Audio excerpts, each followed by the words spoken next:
Hello, everyone, and thank you for joining me for another restful night of true, scary stories to help you fall asleep.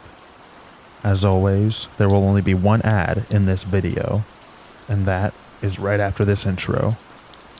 So without further ado, lay back, relax, and enjoy these true night shift stories.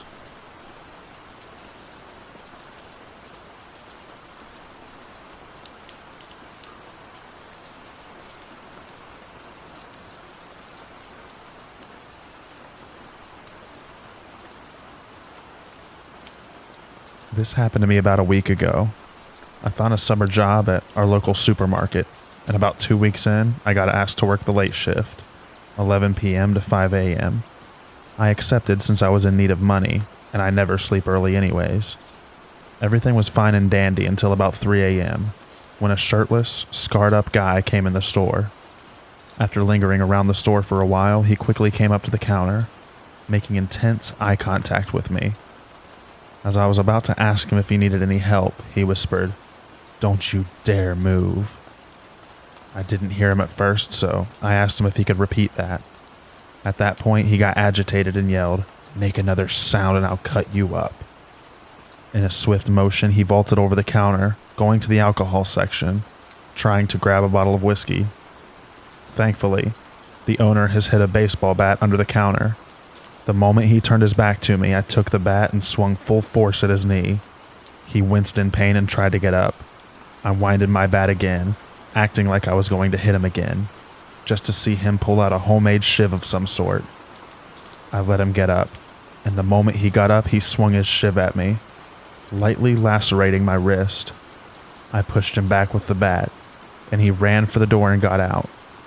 The day after, I called the cops and showed them the security camera footage, but they haven't contacted me since.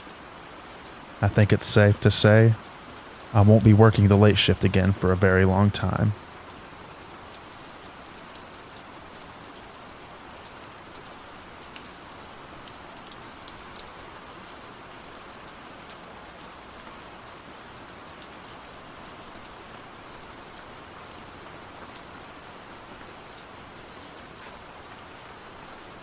A little over a year ago, I had a job working overnight at a gas station close to my house. I'm a woman and was 31 at the time.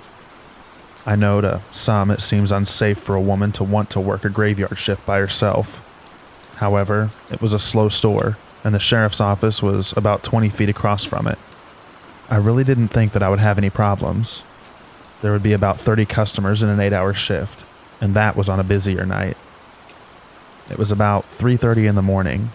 I went outside to sweep the parking lot and last minute check in the trash. It was time for a cigarette, and I had one headphone in, kinda jamming out. Across the road in the parking lot of the sheriff's office, I saw a figure with his back to me. He was swaying back and forth while looking down. Honestly, it looked like he was enjoying a much-needed piss. Against the sheriff's office, though? I mean, yeah, the building closed at 4 p.m., and didn't open again till 6 the next morning. But why? By the back of his ripped white t-shirt, I remember that he came in about 4 hours earlier. He was a total creep, and I could already tell that he had a good buzz going. I didn't say anything. I just took my eyes off of him and tried not to draw attention to myself. It was working until a car pulled in. I was still outside as they pulled up. I saw him look at the car and then at me, and back and forth again. As the customer was leaving, I walked her outside. I still had half a smoke burning, and had left my dustpan outside with the squeegee. We both heard him start to swear angrily, and seemingly engage in an argument with himself. He looked across the road and told me to be careful. I made an awkward joke about him being the one who should be more afraid of me or something like that. The man was still there, but closer to the road, now facing the parking lot of my store. Whatever he's yelling was completely unintelligible. He was obviously very drunk and can barely stand straight, still swaying away. I didn't engage him, but I didn't take my eyes off of him this time either. I just slowly walked back towards the store. Something about his face really bothered me. It had a darkness to it, but his eyes looked wild. My experience during graveyard jobs has been that the crazy-eyed ones are the worst ones. I didn't like it at all and wanted no part of it. I still had almost 3 hours to go, and 2 before any other employees got there. Instantly, I went to the computer and typed up a temporarily closed sign, just in case he wanted trouble. I was coming around the corner on my way to the doors when I saw that he'd walked across the road to my side now. I literally just barely got the second door locked when he stumbled into our very small parking lot. My hand mimed the signal for cut across my neck, basically saying, "Nope, sorry, you can't come in here, we're closed." I shook my head back and forth too, hoping to further discourage him. He started walking away but screamed something at me while he was walking. I don't mean he was grumpy and shouted at me or yelled that I was an asshole or anything. I mean like he was in enraged volume and was violently throwing his hands everywhere. Definitely knowing I'm in the wrong shift of the wrong job, I got really skeeved out. I decided to call the cops. It's a good thing too, because the minute I hung up with them, there he comes again up to the door. He starts pulling and banging on it. He backs up and runs into it trying to ram it. Not that it would have done him any good. I made the mistake of telling him that I'd called the cops, and his ass was about to be grass. I say I made the mistake of telling him because once I said that, he took off. The police never found him. They drove around the road and surrounding neighborhoods for over an hour, but found no one. He was on foot, so I don't get where he could have gone to. He didn't harm me, and with them not finding him, I didn't fill out a police report or anything. I was safe behind thick glass doors that were locked for the rest of my shift. It just sucked. Maybe if I didn't warn him ahead of time, I wouldn't have had to spend the last 3 months of my job constantly looking over my shoulder. I'll never know what the right choice was. I'm just glad that I don't work there anymore.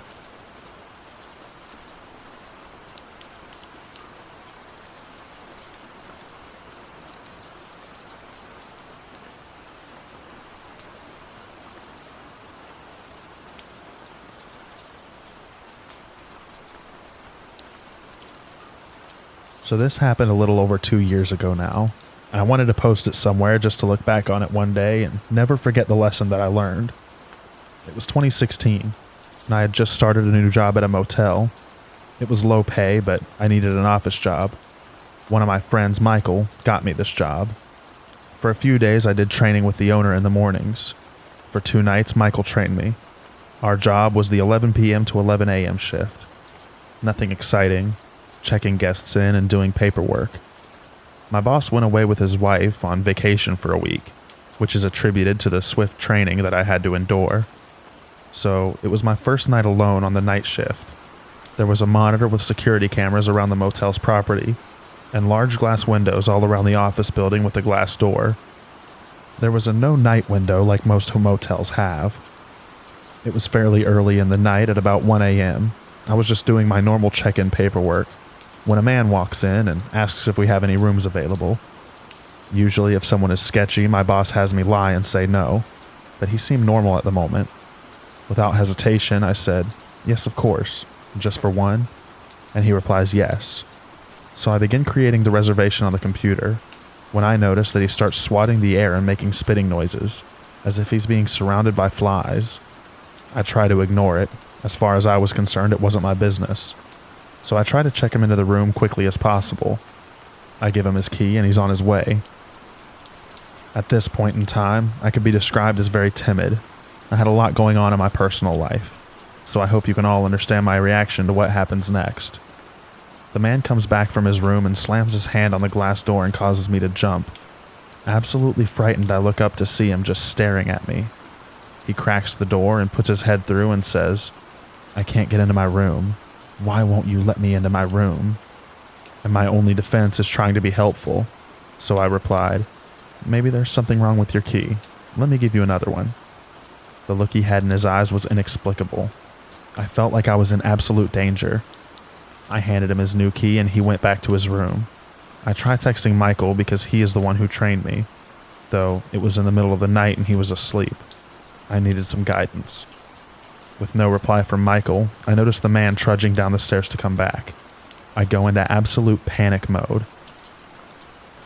I run into the back office and lock the door. and I pull out my pocket knife. It's important to keep protection when working at night. I hear the man in my office yelling, "Hello? Hello? Why won't you let me into my room? Why do you not like me?" Me being an absolute idiot and not standing my ground and calling the police when I'm feeling scared, I decided to take this situation on alone. I reply, "I'm just on the phone. I'll be right out." I then start calling Michael over and over for help. No answer. I decided to take a few deep breaths and then step out of the office. The man was not there. He was in the bathroom. I start hearing him talking to himself, angrily saying, "Kill her. Kill her." My heart sank. Still being an idiot and not calling the police. He comes out and I say, "Your key was broken. I'm sorry. Let me escort you to your room." Thankfully, he agrees. I was wearing a long sleeve sweater, so my arms down, I was able to hide my knife in my hand while holding it. I began to walk outside and he seemed insistent to walk behind me. We began making our way to the staircase and up towards his room. I was sweating from how nervous I was, continuously looking behind me to make sure that he wasn't going to make a move. He stops at a room and I stop at his room a few doors down. I smile and say, "Oh, that's the wrong room. This is your room," as it clearly said on the door. The whole time he was going to someone else's room and trying to open the door. I felt bad for them. I quickly ran back to the office and locked the door. The next guest I checked in was a police officer from a few towns away. I felt bad for confiding in them about the guy, but they seemed willing to keep an eye out and ear out. The next night the man came back, but I had the doors locked and told him that we were all booked up. I explained to my boss what happened when he got back from vacation. However, he didn't take me seriously. I continued to work there on the night shift for the next year, where many other strange encounters happened. However, from that encounter, I learned that if you ever feel uncomfortable, always call the police.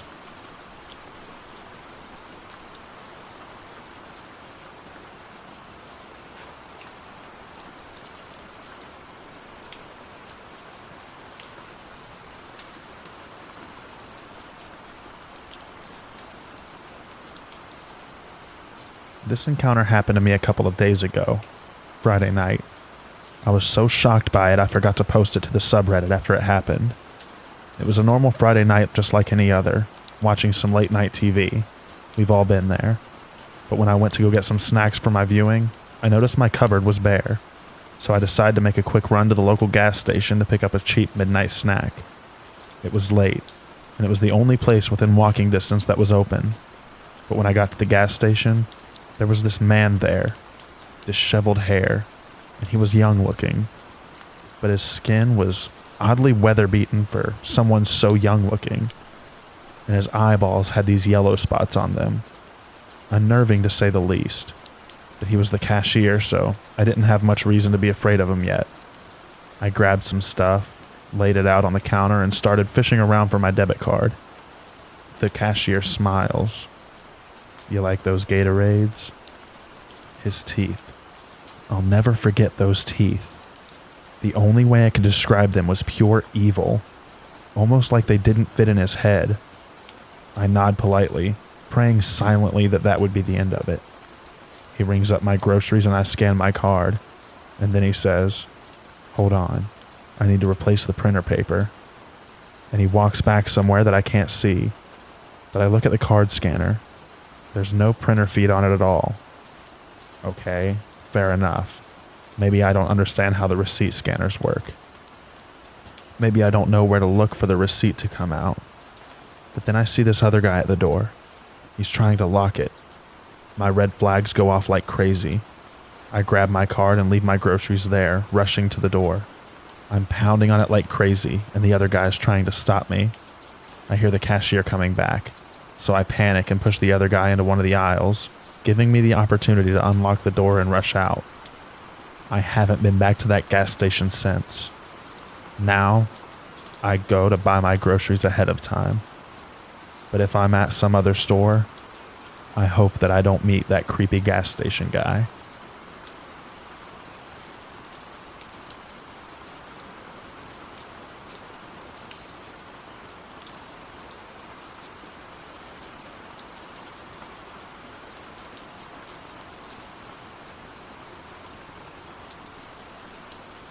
It was winter of 2012, and I was 18 or 19 at the time. I was working in a gas station in an average-sized town in England.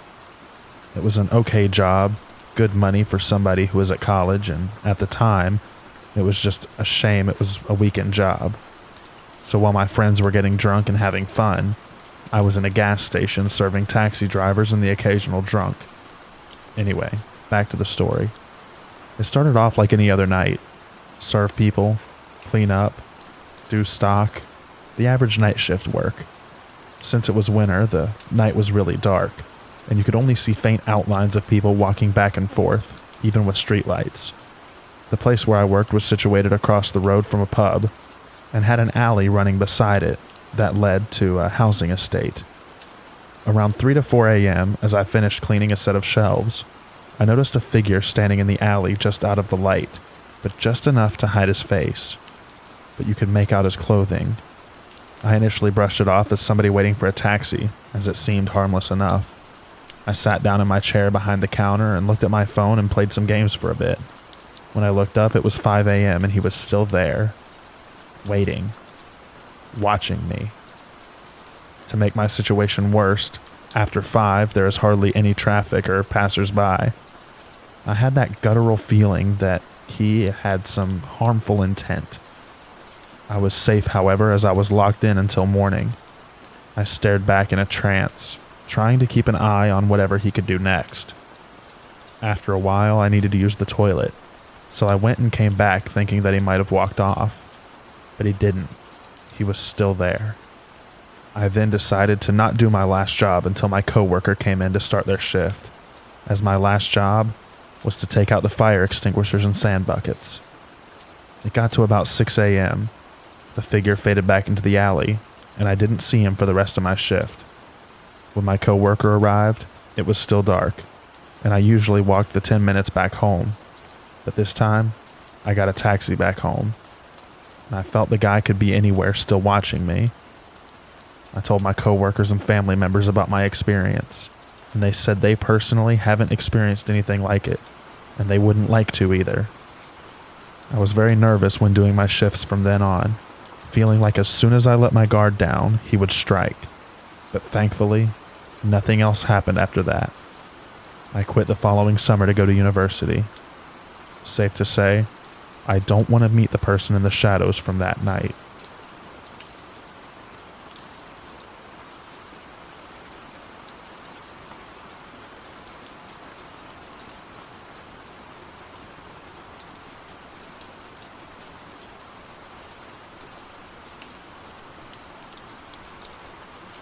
Okay, so a little backstory before I tell you one of the crazy experiences of mine that happened during my 2-year security career from 2013 to 2015. I'm a 6'7" male in Australia. I'd like to think that I'm a fairly tough and intimidating guy, but some of the shit that used to go on at the mall I used to work the night shift for gives me goosebumps to this day. So the mall I worked at was very, very large, probably the largest in my state, I'd say. And all the way up to about 8:30 p.m., it would still be quite busy. Only around 9:30 would we manage to usher all of the stragglers out, and only at about 11 p.m. would all of the business owners have left. My job was basically to patrol the mall and make sure there was no one sticking around after the doors were closed during the night. We didn't have any guns or batons, only a can of mace that was very rarely used. There were multiple occasions where we would find would-be thieves hiding around trying to break into shops after dark, but they were normally far outnumbered by the 4 to 5 of us on shift at a time, and they would usually be intimidated by me or some of the other imposing members of security. This one night, though, shit started getting really weird for me on the night shift. So I'd say it was about 2 o'clock, and I was standing in the middle of the empty food court eating a sandwich. This was the only part of the mall that had any light at nighttime due to the skylight, so it was comfortable to eat there. While I was eating, though, I heard a dull scraping noise from the hallway leading off from the food courts and to some toilets. It sounded like a piece of metal dragging across the floor. I was immediately put on edge and I flicked on my torch, without a moment of hesitation. I can remember creeping down the hallway, flashlight in hand, illuminating a good 6 or 7 meters in front of me. As I got closer and closer to the end of the hall, the noise became louder and louder, until I was at the end of the hallway, and there was the toilet doors to the left and right of me. I could tell the sound was coming from the female toilets, though. I gripped the handle and opened the door a tiny little crack. The noise was very clear and had not scared me yet, but confused me. I yelled, "Hey, who's in there?" The noise quickly stopped. I paused a moment, listening hard through the tiny crack of the door, and I swear to God I could hear breathing.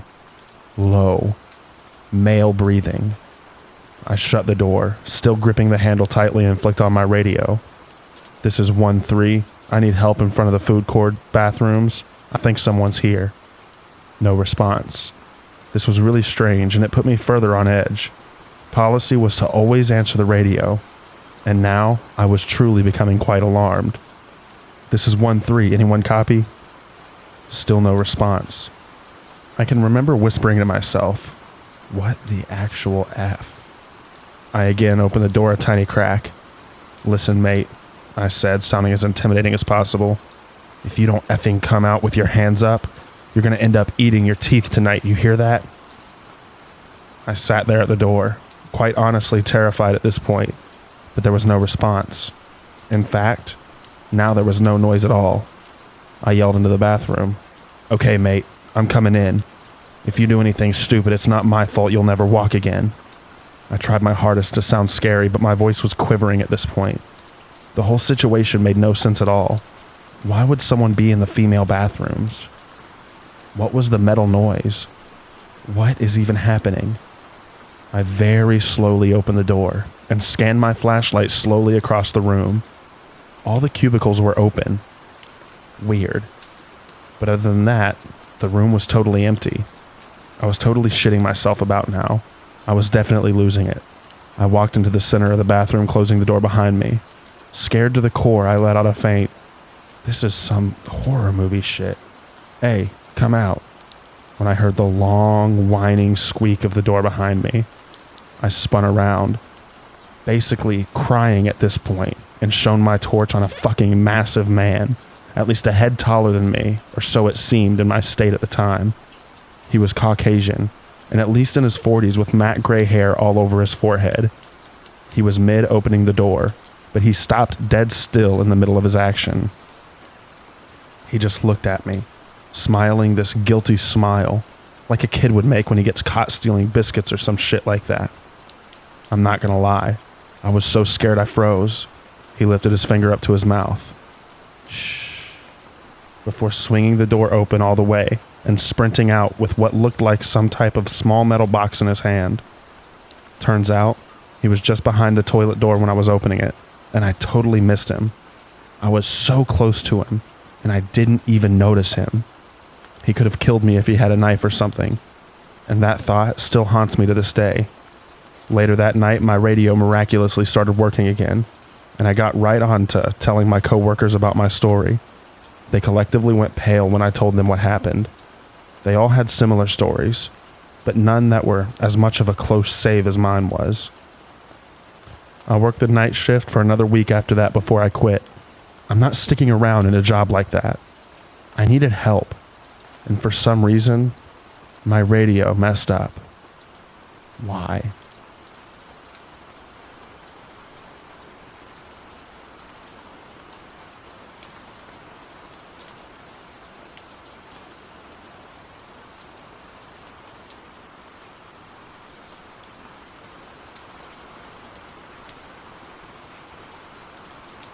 I work in a fairly busy hospital downtown in the NICU. I usually work at night, and I kid you not, this happened to me less than 5 minutes ago. I figured it would be good to get this down in writing before I forgot. It's also a way for me to have some sort of proof in case something comes of it. During orientation, we are taught to be observant to the signs of a possible abductor. We're taught to look for oversized clothing, bags, and shifting behavior. Luckily, I've never encountered a strange individual until just now. It's currently 2:59 a.m., and I've been sitting at the front desk since 11. I'm a nursing student, so I usually just do clerical work around the unit. I also watch the cameras to make sure that no one is here that isn't supposed to be here. It's usually pretty quiet at night. However, I've already had a lot of weird night, so this just adds a cherry on top of it. The NICU and most of the second floor is a locked unit. This means that in order to gain entrance, you have to pick up a phone, which then rings to the desk. Usually it's parents wanting in to see their babies and family members who are lost. It quiets down around 11, so no one usually comes in or out during my shift, with the exception of housekeeping. One of the security cameras is situated so that I can see who is picking up the first phone. I had been sitting here browsing Reddit when the phone rang. I glanced over at the phone thinking it was a parent wanting an update or something like that. It took me a second to register that it was the number for the first set of doors/phone. I picked it up and looked over to the screen.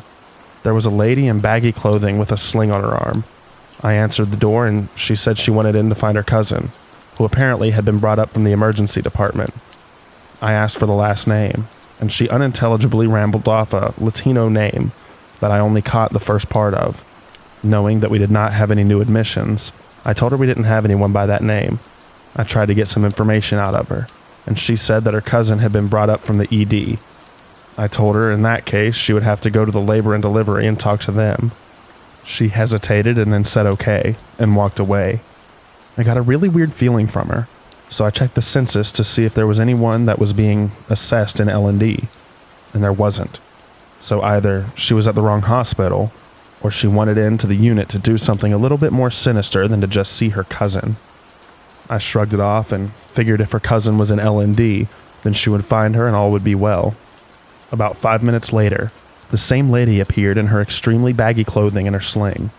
The only difference was that this time, she was putting the sling on and was using her injured hand to mess with something in her oversized sweatshirt.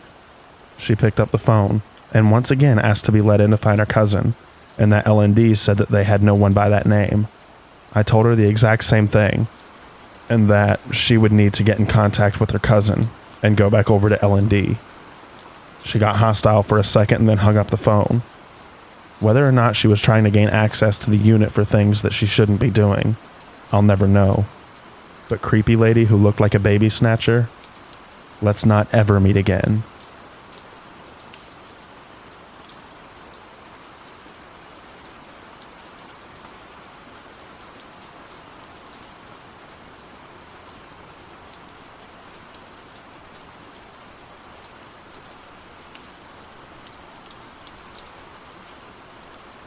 I was inspired by someone's story of an event while being an EMT, and it made me flash back to some of the weird things that occurred on night shift in a highly populated SoCal city.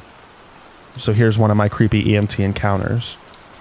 I worked on an ambulance that does both 911 and generic transport. So for this call, my partner and I, both females, took a lady back home from the ER. Now, this neighborhood is kind of sketch, and we drive down a block away from the known hooker/pimp street so we can finish our paperwork and clean equipment. We're parked opposing traffic on a curb in the ghetto suburbs at 1 a.m. I had just finished cleaning, and I'm standing at the passenger side with the door open, while my partner is sitting in the passenger seat still finishing a report. All of a sudden, we hear a girl's voice a few doors behind us screaming, "No, no, let me go," while a guy yells, "You can't take her." Partner and I look at each other, and then down the road, because now we hear some ricer revving like an angry lawnmower. All I see is headlights coming my way. I take a flying leap into the cab across my partner's lap as she slams the door behind me. Just in the nick of time, because the car comes within literally inches of our rig. I'd have been crushed if I didn't have almost cat-like reflexes. As the car goes by, we see that a bald, tatted-up Hispanic guy is the driver, and he's just casually flicking a cigarette out the window. In the back seat is a girl in her skivvies, desperately pounding on the window. Meanwhile, on the outside of the car is a dude in his tidy whities. He has some weird Spider-Man grip, with one hand holding onto the roof and his feet braced against the door. He's also punching the window. I flick on the lights and sirens, hoping to scare the driver, and my partner gets on the radio telling dispatch a brief rundown and to send cops to our location. They GPS track us. Driver isn't fazed in the least by our display. He stops at the four-way, as one does in such a situation, looks at us in his mirror, flicks the cigarette, and takes off. Naturally, we, two unarmed females, give chase. The driver is cruising, weaving this way and that, trying to shake Captain Underpants. We see the dude fall and run after the car, A moment later, the girl comes flying out of the car in a very ungraceful tuck and roll. The two take off behind one of those giant power breakers you sometimes see on city streets, while the driver finishes his Mario Kart impression and floors it around a corner. We follow around the corner ourselves and stop to check for plate number, but alas, he's sporting a lemon lot ad. Since he's gone, we presume it's safe to get out and actually do our job. Take care of those injured. We hop out with the aid bag and my partner keeps watch while I run to the giant power thing, but the nearly naked duo is gone. At that moment, 5 squad cars pull up. Little late, boys, and ask if we're the ones who called for backup. We restrain ourselves from asking if they see any other freaked out EMTs in the neighborhood and give them the story. They ask where the two who escaped the car went, and we respond that we don't know. They ask for a description and possible direction. We tell them that if they go left and make another left 3 streets down, then stop shortly before EC Boulevard, they'll see 2 people in underwear and likely covered in road rash. I helpfully add in whatever the design was on the guy's shorts, and they just stared at us for a minute. Realizing we were serious, 3 cars take off. Maybe 5 minutes later, one radios in saying that he found them. Here's the kicker. They denied everything. No car, no kidnapping, no chase. Of course, they can't explain why they're nearly a block away from their place, wearing only enough to not break any indecent exposure laws, their lack of shoes, or the copious road rash all over them. Since technically they didn't do anything wrong and they had no desire to press charges or be treated by us, they were let go. And that, people of Reddit, is only my second creepiest night in EMS.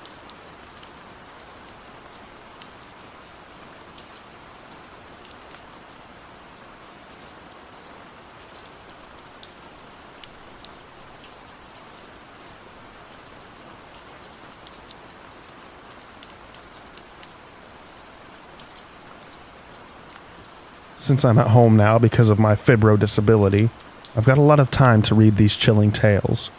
It also gives me time to look back at my own past and remember some of my own scary moments. I have several more stories to tell and share. This was one of those memories that I remembered and wanted to share.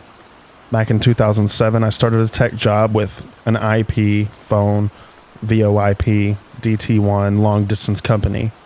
The company is no longer around, and honestly, I don't know how they stayed in business as long as they did back then. It was really a pyramid scheme, but thankfully I was on the IT side of things, so I didn't have to sell anything. It was a small, typical tech support call center. The customers would call in and say that DT lines were down or tell us about outages, etc. I was the only female on my team, having to prove myself and show that I can do anything that my male counterparts could. It didn't take long, and the customers respected me for being able to handle things. After making my mark, I decided to take the 10-hour night shifts. I worked Wednesday to Saturday from 1 p.m. to 12 a.m., an hour lunch, and after 6 p.m., I was completely alone in the whole building. The rush to get out of the office by 6 p.m. was insane. I couldn't blame them, but I decided having 3 days off was better than 2. Like I said, I was by myself for most of the night. I would have to keep an eye on emails and make sure I answered calls. It was a very slow shift. I would get a lot of video game, reading, schoolwork, and writing done during this time. But sometimes I would just wander around the building, walk all around just to get away from my desk for a time. I would have the VoIP phone system connected to my cell phone, so no calls would be missed. This allowed me to get a soda, go get food, and so on. One time, while I was up away from my desk, I was going down to the lunchroom to grab a soda. The vending machine was on the basement floor. The basement had a wall of windows and one set of security doors. Same for the main entrance, only there was one camera facing that door. Nothing else really made you feel very safe. I didn't like going to the basement much because the back of the building faced an acre of woods. There was a walking path to the woods, but for some reason they didn't install lights for the walking path. Never really sure why that was, but it didn't help the creepy factor. Sometimes I would see animals run past, but other times I felt like someone was watching me. I always tried my best to make it fast when getting a soda or snack, but sometimes it didn't feel fast enough.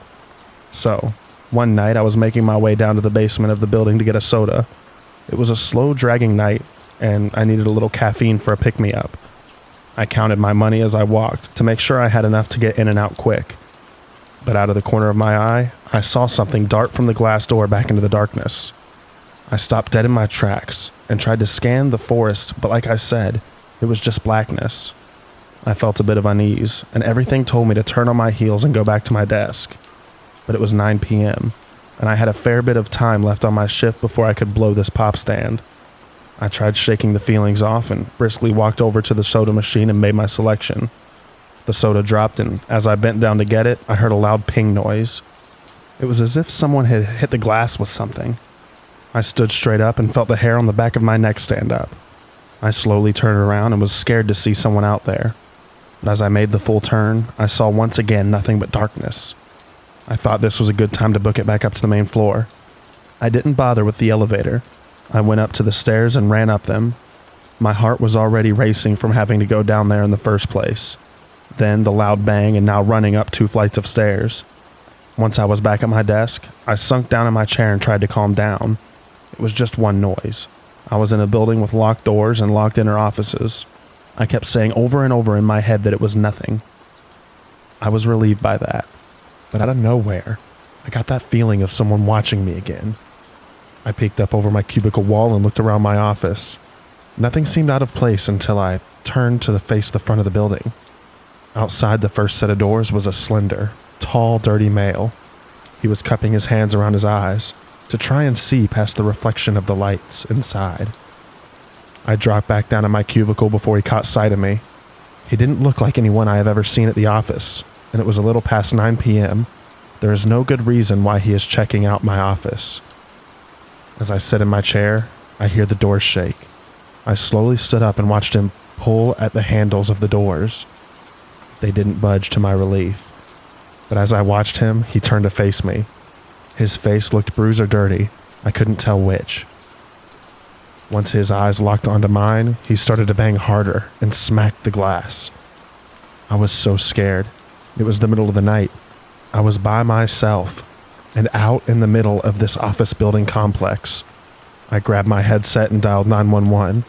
While getting the operator on the line, the guy was walking back and forth from one side of the glass doors to the next. 911, what's your emergency? The lady's voice was direct. Yes, my name is blank. I work at blank. I need someone to come out. There's a guy trying to break into my office building. While speaking with her, the guy disappeared from view. I tried to look in all directions, but I didn't see him. I knew that he wouldn't just walk off, not with how hard he was banging. Out of nowhere, a good-sized rock came out of nowhere and smashed against the door. I screamed and went under my desk. The operator asked what just happened, and I explained that a rock smashed against the glass door. She asked me if the glass was broken enough to let him in. I didn't want to stand up and look, but she told me to look in order to know where he was now. I crawled out from under my desk and just peeked over my wall and saw a huge crack down the first part of the door. I sank back down and told her to please have the police hurry. She said they were on their way. I've read many of these stories on this subreddit, and when people say that the cops can't get there fast enough, they aren't kidding. It feels like time is standing still, and you can do nothing. Another smash against the door, but along with that glass-breaking sound, sirens could be heard coming towards my building. It was music to my ears. I told the operator that the police had arrived and thanked her for all of her support. I stood back up and looked over the cubicle wall, and the red-blue lights were flashing wildly.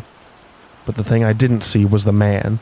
The top part of the door was completely smashed, and the rock was lying on the inside of the entryway. One officer came to the front door, and others were out combing the area. I could see their flashlights moving all around the parking lot. The first officer to come in the building and greet me was a very kind man. He was patient with me and let me explain what I saw happen. Soon, my boss arrived and checked on me, then the damage. At some point, my husband was called and told that I would be escorted home by one of the officers. I took the next few days off and started to look for another job that wasn't by myself at night. When I gave my statement, I explained to the officer that the person could be partnered with an ex-coworker who was fired a few weeks prior for stealing and just not showing up. He knew then people came and went. He knew where we kept the cell phones we were selling. Not under lock and key, but under a desk of the provisioner. from smartphones to Blackberries, when they were still worth buying, plus VoIP boxes and phone cards. I went on to leave this job a month later and started at a credit card machine company. It was an office full of people, still a call center, but I felt safer, especially with the security and cameras all over the building. Like I said before, this company is no longer around. It was bought up by another company, and they basically liquidated all the funds that were still worth something.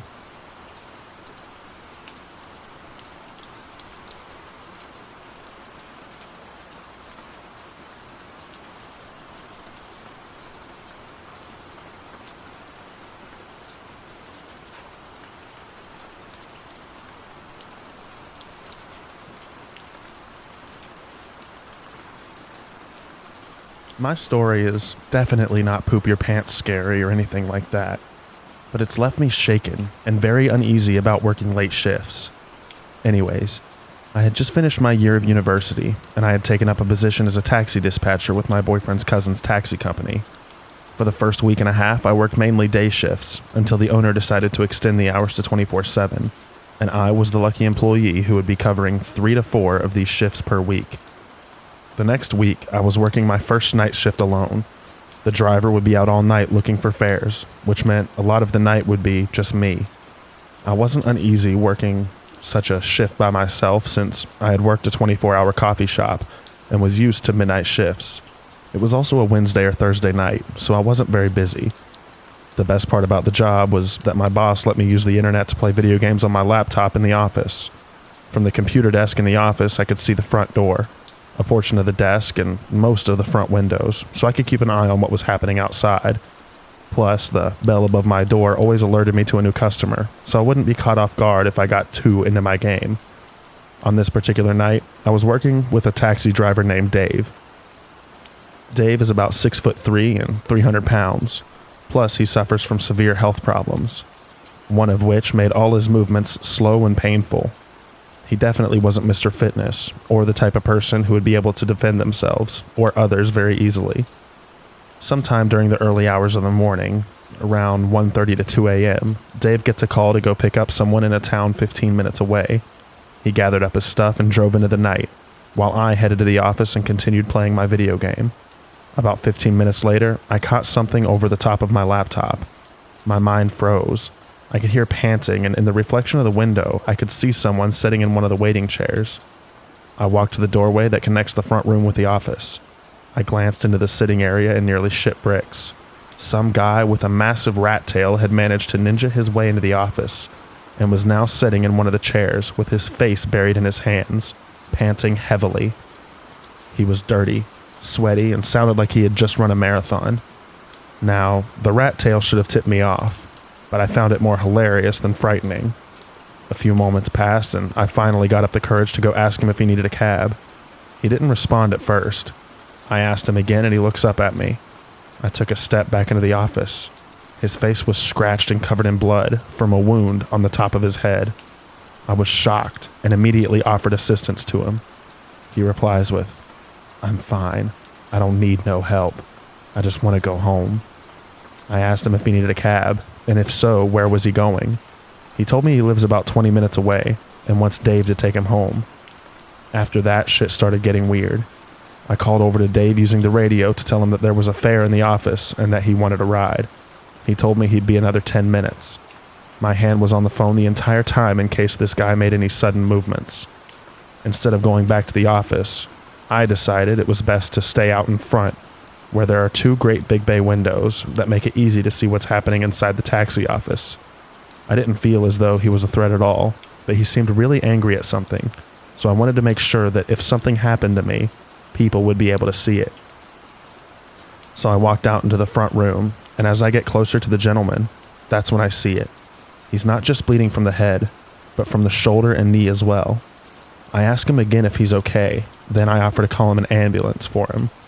Bad idea. "You don't need to be doing that," he told me. "It ain't like I killed nobody, right?" "I never killed nobody. Don't go doing that. You don't need to call anyone. I just want to go home." "I'm sorry, I just noticed that you're bleeding pretty badly and thought maybe you'd like someone to make sure you're okay," I replied. I didn't kill nobody. That asshole should have kept his mouth shut. He had what was coming to him. He shouldn't have said those things. But it ain't like I killed nobody. You don't need to call nobody. I just want to go home. Okay, I tell him, but you're bleeding. It ain't like I killed nobody, he replied. I swear I didn't kill nobody. Please don't call the cops. I don't need the cops. I just need to go home. I didn't kill anyone. Silence for a few minutes. He notices the phone clutched in my hand. I fell down, he blurted. Pardon? I fell, he repeated. That's why I'm bleeding. I fell. It ain't like I killed nobody. He got up and started pacing. He was growing impatient for his cab, and I was scared shitless. Blood was now on the chair and floor. I had the phone in my hand, and every once in a while, he broke the silence with another string of incoherent babbling about how he had done nothing wrong because he hadn't killed anyone, and that I didn't need to call the cops because he was a good guy. Eventually, Dave radios over that he's about 2 minutes away, and I breathed a sigh of relief. He pulled up out front. The man gets into the car, and they drive off. Now I'm worried for Dave, so I called the cops. I reported what happened, and they followed the taxi cab to this guy's house where they arrested him. Turns out, the guy had run away from a nearby bar after he had physically assaulted a fellow patron. To what extent, I never found out. Injured him with a sharp object, I assume a pocket knife or needle. Took off running, fell, and managed to find his way to the taxi office. During his time in the cab office, the police had been searching for him. So technically no, he didn't kill anyone. But he did assault and attempt to kill someone. I also found out that one of the other drivers, Steven, knew the guy from a high school a few years ago. His name is Duke, explains the rat tail, and he has a history of violence. He also has a history of coming home drunk and cracking his wife's skull open from time to time. Whether he had planned to that night, I couldn't say, but I'm just glad that the guy ended up in the drunk tank for the night. His wife was unharmed, and the guy who got stabbed didn't die. At least, I assume he didn't, since I still see Duke every now and then, walking the streets with his glorious rat tail, which means he didn't get arrested. But in all seriousness, I wish you guys could have seen this rat tail. That thing was impressive.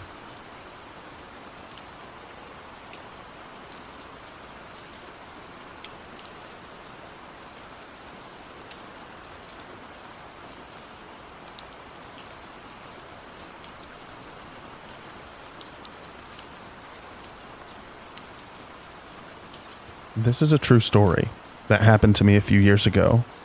I'm from Germany and worked in an old people's home in a little German town at that time.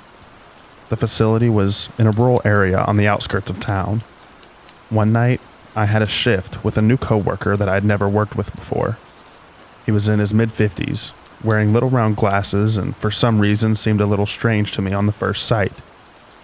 There's always only 2 workers alone in the facility at night, and our job was to watch after over 100 rooms on 3 floors and make control rounds throughout the facility. We weren't allowed to use the elevators for security reasons at night and had to use the stairway instead. I remember the strange weather that night. It was stormy and wild outside when my shift started at about 10 p.m. At this time, most of the personnel was gone. Only one older nurse was in the station room on the 2nd floor, where we had our headquarters at night. She wasn't used to the newer PC programs, and it took her longer to finish her writing stuff.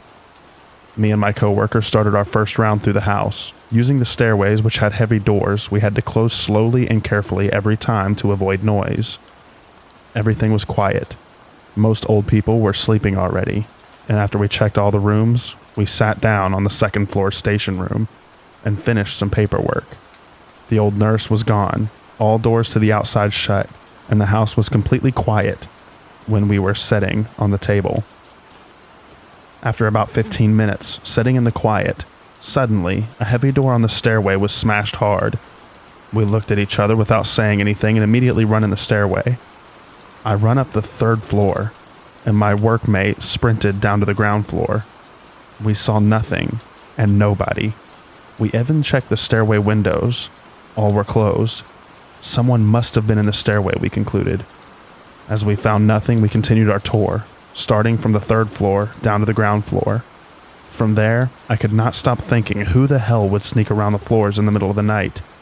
It was about 2 a.m. when we had to change the double sheets from an old invalid man who pissed his bed.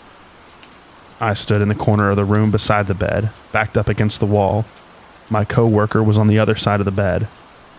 I remember that I was watching the door, waiting for someone to peer in the room. While I was concentrating on the door and lost in my thoughts, suddenly my co-worker freaked out, screaming at the old man, out of nothing, ripping around the sheets and tossing around the old man. His face got an angry, creepy look, and I was totally shocked and not able to say or do anything. I just watched this creepy guy in front of me with the totally black windows behind him and the door leading to the dark floors where some freak sneaked around unseen. I stood there, pressed on the wall in the corner of that room, and felt totally lost, surrounded by psychopaths. We finally reached the ground floor and everything was quiet, only the wind blowing around the house. Suddenly we heard a dropping sound, like someone dropped a knife or something metallic. The sound came from the kitchen area. We run to the closed glass door where the sound came from. It was a long, dark hallway with a back door leading to the trash cans and parking lot at the end. We opened that door and searched every single room. I felt extremely uncomfortable and expected an attack every moment. Again, we found nothing. Some hours later, we started our last tour for this night. We split it up this time and I checked the rooms like usual. When I looked in one room, an old lady was awake and sat on her bed. She asked me if I was in her room 5 minutes ago. I said no, and that we just started our tour. She told me that 5 minutes ago, she clearly heard someone enter her room. She asked, "Who's there?" but didn't get any answer back. Then the door was closed again. I got a creepy feeling while listening to the old lady. I told her to push the alarm button next time something like this happened. I think it's unnecessary to say how I felt for the next hours of the night. Every time I entered a room or walked around a corner, I expected some stranger standing there every time. I was more than glad when this shift was over. Some days later, I met an old nurse who left the facility late at night and told her the story. She told me that the back door to the kitchen area was wide open when she went to her car that night. She reached the open back door from the parking lot and called if somebody was there. Suddenly, she got a very bad feeling, turned around, ran to her car, and drove off fast. She was totally scared and tried to reach and warn us, but didn't find out the number. I told her that the back door was definitely closed when we checked the area. We never found out what creepy freaks sneaked around there that night, and many night shift workers reported similar experiences the following month. The co-worker I had to work with that night was fired after more and more complaints about this person emerged over time. Anyway, I'm glad I don't have to work there anymore, and never will I ever take a night shift job again.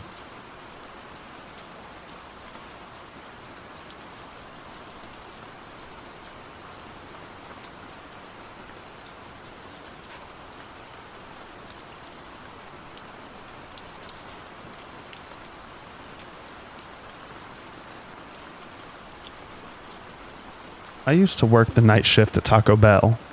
I was getting off, so I headed out to the parking lot towards my car. All of a sudden, I heard a bunch of yelling and screaming coming from what I assumed to be a man. He kept shouting code red and making siren noises. He was obviously crazy, so I started walking fast to get to my car as soon as I could. Suddenly, he spots me, and I spot him. He has a white beard that's so matted it has dreadlocks hanging off of it, and he looked like he hadn't bathed in weeks. He started talking to me, asking if I had somewhere to be. I said yes and that I was meeting someone at home. He asked if I had at least a second to talk because my life might depend on it. I took that as a threat and got out my phone, ready to call the police if I needed to. He got closer, and he smelled like rotten piss. He then told me as I was walking to my car that he was warning folks because the government supposedly was planning to kill everyone except the top 1% on a day that he called Doomsday. He told me to let him in my car so we could ride off to go somewhere safe. I politely declined, got in my car and locked it. He banged on my window, yelling that I made a grave mistake and that they were coming for all of us. I drove off, and he was still screaming when I left the parking lot.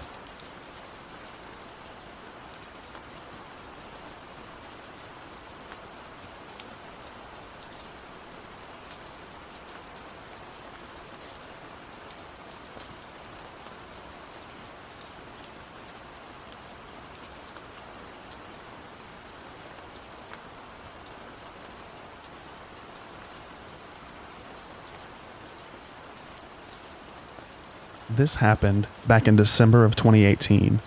I worked as a CNA at a place about 40 minutes away from me, and my shift ended at 11 p.m. This night, I stopped at a gas station only 6 minutes away from my house to fill up my tank. While my gas is pumping, a big van pulls up and decides to park at the pump in front of me instead of the tons of empty pumps. One man hops out of the passenger side, opens the trunk doors, and starts to head towards me. Now at this gas station, pallets of salt bags were placed in between pumps outside. In my head, I thought he was going towards the pallet due to the crazy snow that we were having. Instead, he walks past the pallet right up to my car. Once he reaches my car, my first instinct told me to pull out my pepper spray and say, "If you take one more step, I'm gonna fucking blind you." Not sure why I chose those exact words. He turns around immediately, shuts the trunk doors, and hops in the passenger seat again. The van peels off, and that was that. Not a super long or crazy story, but still pretty terrifying when it's happening to you. So please, if you work till the late hours of the night, either avoid gas stations or carry protection.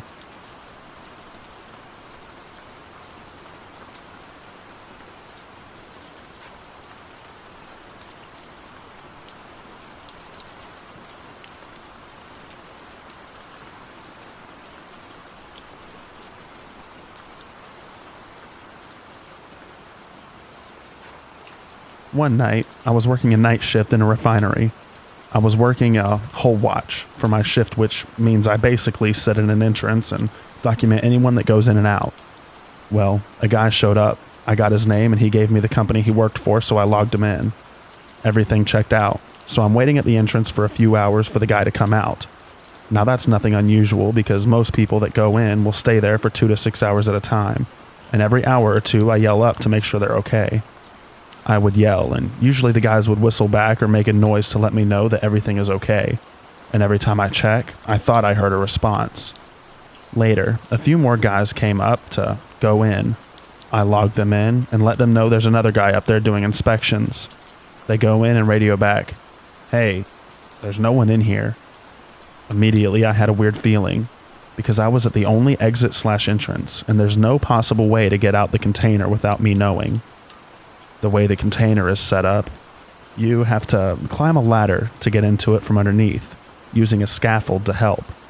I was sitting in the scaffold far back enough to where, if anyone came out, they would drop down right in front of me, and the only way off of it was through the gate that I was guarding. So I radio my foreman and explained to him what happened. He got in contact with the company, and they had no one by that name, and no one scheduled to check that particular container. I was completely baffled at this point. Here I am, adamant as ever that someone went up in the container. I thought I was going crazy, and I was also a little weirded out. I had his signature on the log where they sign in, and I have to sign right next to their name also, acknowledging that I know that they are going in. For about 20 minutes, I'm in full panic mode and freaking out because I don't have an explanation as to what happened, or where he went, or who he was. And on top of that, I could have easily lost my job because of it.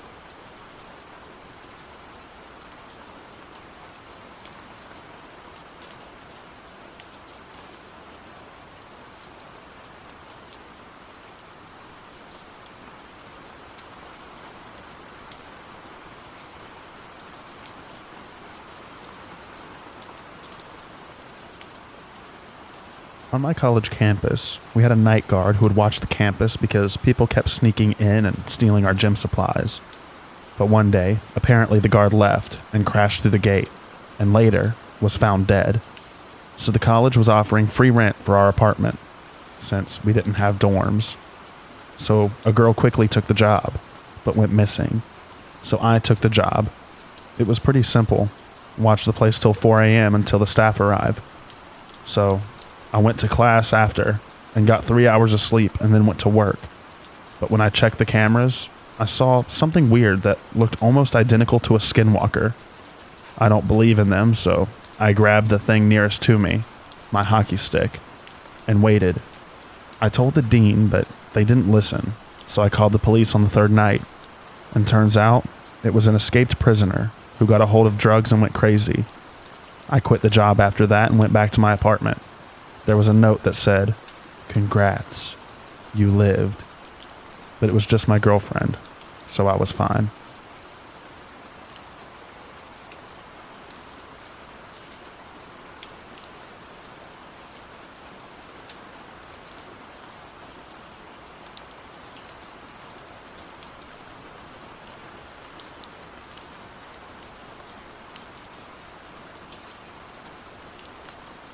Okay, so to begin this, I wasn't actually put in any danger, but this story creeped me out a lot, and I still can't stop thinking about it. I work the night shifts at my job, which is just a little smoothie shop. So basically, every day I work, I do night shifts. Well, today was a normal day with no real issues besides a few rude customers, which seemed more often today than normal. Anyway, at about 8:30 tonight, we get a call, which is normal, so my crew member answers the phone. Eventually, I hear her say something asking about a physical description for one of us employees. So the conversation went like this. Do you know her name? What does she look like? What is her race? Well, the guy on the phone couldn't say the name or looks, but the girl was white. Tonight, there was only me and another crew member who were white, working, so it was one of us. Crew member says, okay, that narrows it down. What color was her hair? He didn't know, so she handed the phone to me because the other girl has bright red noticeable and unforgettable hair. So I answer feeling nervous. I'm going to get yelled at. And he starts talking to me and saying, hello, I just remember the girl had brown hair with light blonde in it, and she looked about my age. So I say, yeah, that's me. What can I help you with? Then he answered, I just remembered something about her. She had kinda hairy arms. This was kind of weird to me, but I just ignored it because I have dark hair and it's noticeable. So I just say, okay, what did you want to speak to me about? And he keeps talking about the hair on my arms and asks me to describe the hair on my arms. He's asking, what color? Is it long? Is it like a lot? And I just answer him awkwardly, and I'm getting increasingly more uncomfortable as the conversation continues. So I say, why are you asking me this? And he goes, because I wanted to thank you for how nice you were to me earlier. So I say, oh, you're welcome, have a nice night. Then he says, what did you think I was gonna ask? And I said, I don't know. Then he goes back to talking about my arm hair and says, is the hair on your arms long and straight or curly and messy? So I'm getting really upset and creeped out at this point and just say, I don't know how to answer that. Have a good night, sir, and hung up. As soon as I got off the phone, I tell my manager how uncomfortable that made me. But obviously you can't do anything over a phone call. Everyone was teasing me about my secret admirer, but it really gave me just an awful gut feeling, to be honest. Maybe I'm dramatic, but that guy was creepy, and I'm not sure what he was doing, but it seemed like he had some sort of weird fetish.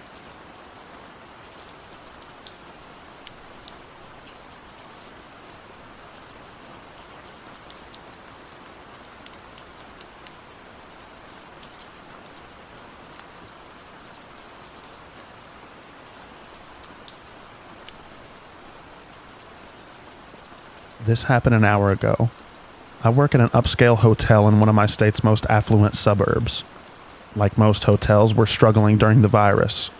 Our rates have been slashed in half to get guests through the door, and our clientele has shifted from upper crusty business people to a mixed bag of multiple different characters. It's mostly been fine, with a couple of notable exceptions earlier on in the pandemic. Cut to tonight. I'm working overnight alone, 7 p.m. to 7 a.m.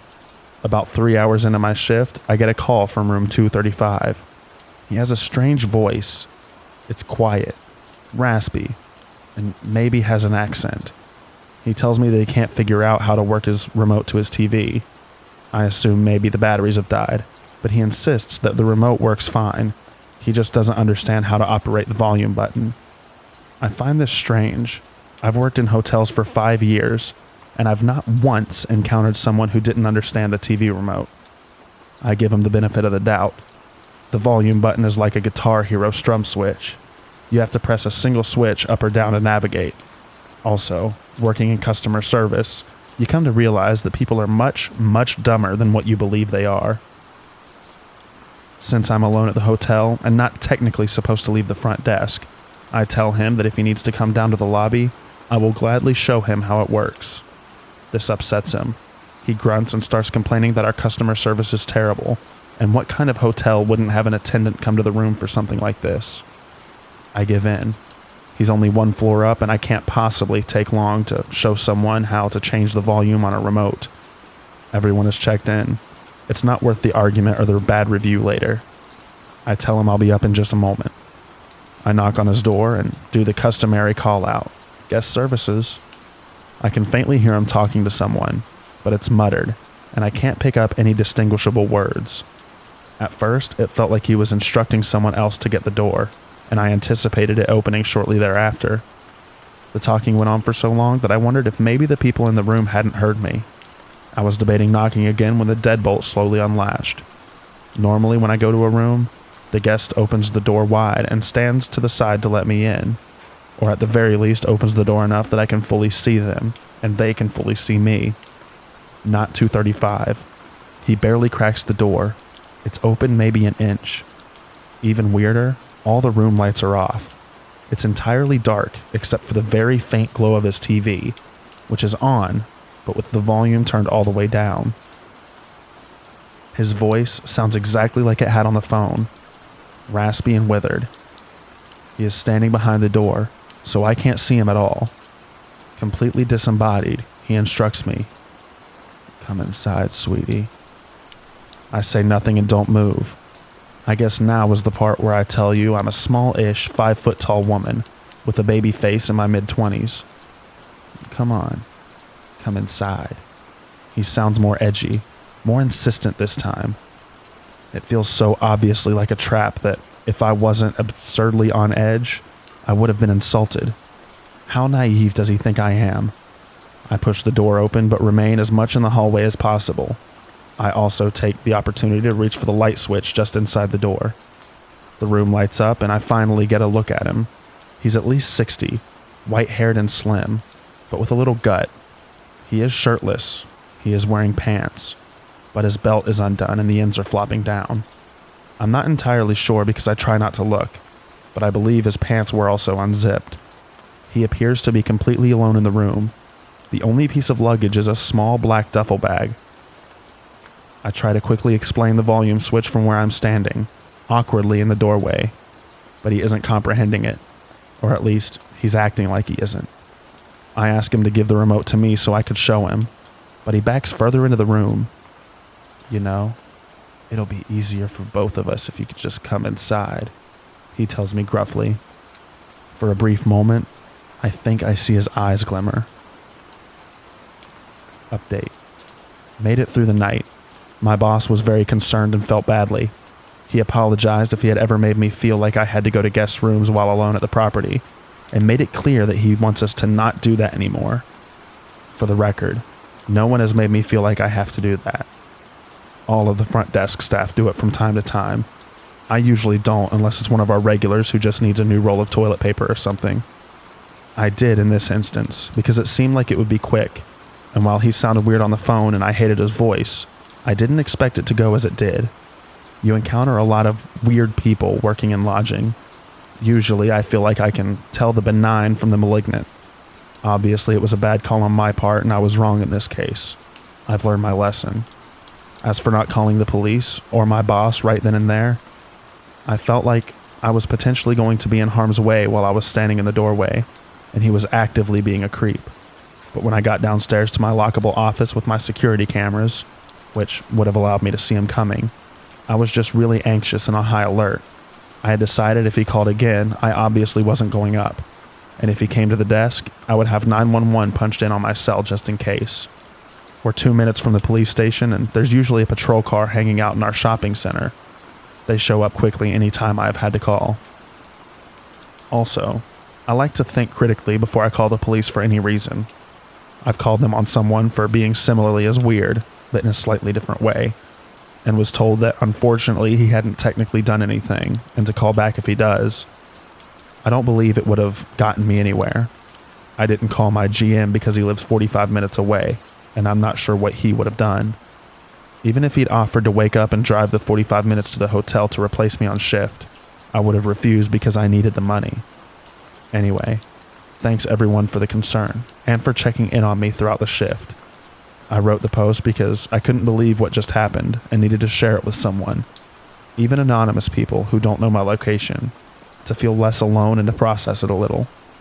I also eventually got in touch with my girlfriend, so I had a real person with my real address keeping tabs on me as well.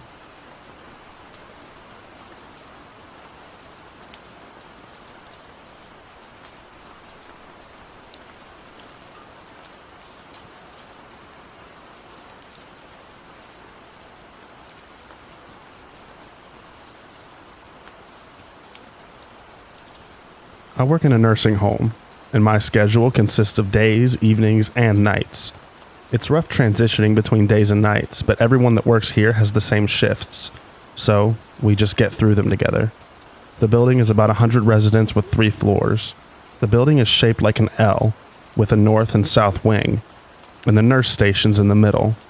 The floor currently only has a few residents living there due to construction, with one of the wings completely shut down because they're ripping out the walls. Due to only a few residents being on that floor, only one nurse is required to be on duty on that floor. I've worked the night shift alone on that floor many times, and never really experienced anything scary or weird. Sure, it's creepy and dark at night, but that was it. I've never believed in the paranormal, at all. I had the mindset that I had to see it to believe it. I'm a huge fan of true crime and scary movies and stories and paranormal documentaries, however. A few of my coworkers over the years had talked about how the 3rd floor is haunted. They'd hear knocks at night and see weird things. I was always intrigued to hear about it, but we would always just laugh it off. But that night a few weeks ago has really started to change my mind. I was sitting in the nursing station, watching movies and playing on my phone. I had just done my rounds and had answered a call bell. I had felt off that night, and constantly had that feeling of being watched. I also kept on thinking that I was seeing things out of the corner of my eye. The next part is hard to explain, but I'll try as best as I can. As I was sitting there, all of a sudden a shadow dropped from the ceiling and hovered over me. But by the time I realized what I was seeing, it was gone. My heart jumped and I jumped out of the chair. There was no way that anything would cast a shadow like that, or a car passing by, as the only window looks out into the forest, with nothing but trees for miles. After a few moments, I calmed down and left the nursing station to go check on my residents. Nothing seemed amiss, and none of them were awake except for the little old lady at the end of the hall, watching her TV shows. As I walked back to the nursing station, I swore I saw feet or a shadow moving under the crack of the door, leading to the wing that was closed for construction. I opened the door just to make sure it wasn't a wandering resident from another floor. This actually happens quite often. But there was no one there. I walked back to the nursing station freaked out, but still feeling like someone or something was watching me. I settled back into my chair and tried to watch TikTok videos to get my mind off of it. I was sitting with my back to the window facing the door. About an hour of watching videos, I glanced at the clock. It was 3:03. I remember being slightly annoyed as my coworker had promised to come up at 2:50 so I could have my break and go out to my car to have a smoke. Unhealthy, I know. I'm trying to quit, but that night I needed one. All of a sudden, I hear 3 knocks on the window behind me. I jumped up, looked out the window, and there was nothing there. Flight mode took over and I just darted down the hall, running into my coworker who was just coming off the elevator. Now bear in mind, I'm on the 3rd floor, which is pretty high up. There was no stairway, tree, or ladder outside that window, so it was impossible for someone to have climbed up there and knocked on the window. I immediately asked my coworker if she knocked, or heard any knocking at all, and she said no. She could see how shaken up I was, and offered to switch floors for the remainder of the shift. I was very thankful, as being on the 2nd floor means you're with another nurse, so I wouldn't be alone. I went out to my car and had a few smokes and just tried to calm down. I talked to the nurse on the 2nd floor, and she didn't seem too surprised. She's heard knocking up there, and seen and heard things that she can't explain. A lot of people have died up there, and after that night, I honestly don't know what to believe anymore. I haven't ever felt fear like I did that night, and I've since worked a few night shifts up there, and I haven't experienced anything like that again. Could it be that I was just tired? I don't know, but I won't ever forget how I felt that night.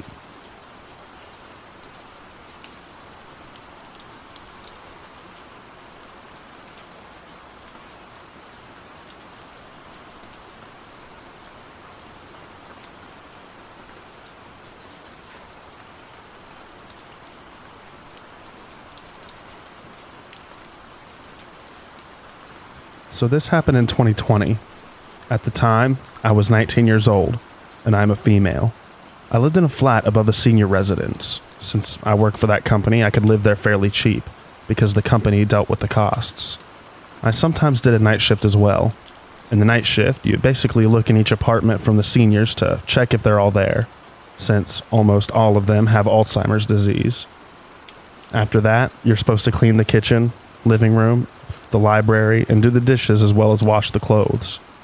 Every now and then a bell will go off because one of the residents needs help with something, so you'll have to go there and help them. There was already a break-in a few years prior, so the company installed cameras around all the house. All people that live and work there know about it. On the day I had an uneasy feeling and just couldn't bring myself to sleep in this flat, so I left to sleep at my parents' house. When I came home the next day because I forgot something, I saw that police were there. They were questioning the night shift. Then they looked at me and asked for my ID and what I was doing there. I explained that I live above the residence and forgot something that I need for work. They proceeded to ask me if I was at home the last night, to which I said I was not. I finally had the guts to ask what was going on, and then got told that someone has broken in that night. After that, I asked if they needed the camera footage, and their faces lit up as they said yes. I found it weird how they got so excited, but I'm not the one to judge. They probably hoped that it would make it easier. I then called my boss and she came with a laptop about 15 minutes later. We all looked through the footage together. It was creepy to see how two people carefully walked into the garden. One of them looked through a window, and you can see him closely watching the night shift. The other took a different route and walked around the house, peeking into an apartment of a resident while they were sleeping. He then walked a bit further around the house and stood under the window of the library. We could then see how the night shift went into the basement to wash the clothes. As soon as she was down in the basement, the person who was watching her ran to the other and gave a thumbs up. They then proceeded to pry the window open. One of them jumped in and looked around confused. Now here's why. A few years prior, when the first break-in happened, that was the room where the medicine was kept. After that, we relocated that into a safer room. They probably just wanted to get medicine, since a few of the residents have strong painkillers, which honestly are hard to get. They probably played part in the first break-in and hoped that the medicine would still be there. They got confused when the room looked completely different. They ended up stealing nothing and just running away again. As far as I know, they were caught about 2 weeks later. But it makes me wonder, what would have happened if I was home that night? Because this happened at a time where I would always go outside to take a little walk through the garden. I have insomnia and this helps me a bit. Would I have met them? If so, how would they have reacted?